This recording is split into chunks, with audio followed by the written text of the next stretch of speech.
Yeah. Whew. Learning to not be so hard on ourselves. We're often so hard on ourselves because we are put under pressure. We're put under pressure from our minds, and our minds are put under pressure because we feel that we're not achieving something greater than this reality. And it's we're on the back foot because the reality which we're living in is always pushing a false identity to develop within the present moment. When we're ruled by the mind, it's always feeding our mind to express this identity which isn't true to the heart. The heart doesn't have any place to be. It doesn't have any right or wrong. It just has truth. It has justice. It has wisdom. It has love. It has infinite access to acceptance. It has infinite access to love. Love is devotion, and devotion is the essence or spark of infinite possibility, infinite justice, infinite love, infinite being. When we can start to program out of the mind, we can start to understand that the mind was only constructed to keep us from connecting to our infinite source, infinite love, infinite being. And the mind is only essentially a program or a computer that is essentially keeping us programmed into this perspective, into this reality, into this dimension, into this, whatever you want to call this reality. And as long as we're realizing that in this reality, we are only infinite expressions, and we somewhat always love to criticize and judge ourselves in the moment because we feel that it's not serving to our relevance or to our truth or to our experience. But everything is contributing to our experience, and everything is only a positive, as the experiences will eventually be added up to a positive.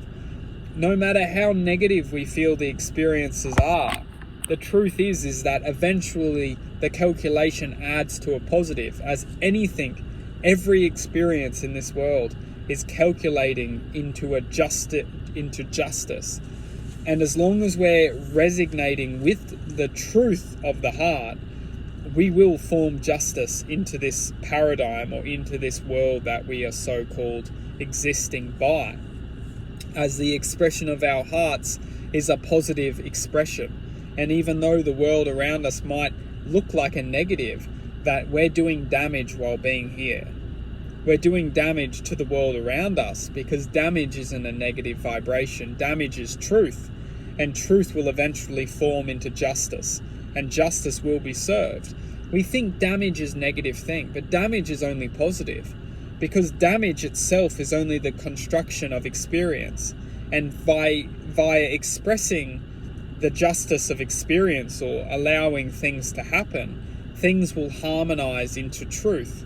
And the truth is that when we damage something, it's only going to end up being positive, as experience will eventually add up to being positive. Now, no matter how much we don't believe this, or no matter how much we think that all damage is not positive, it's only going to add up and continue to be negative if it's really bad, because that's what we feel that is true.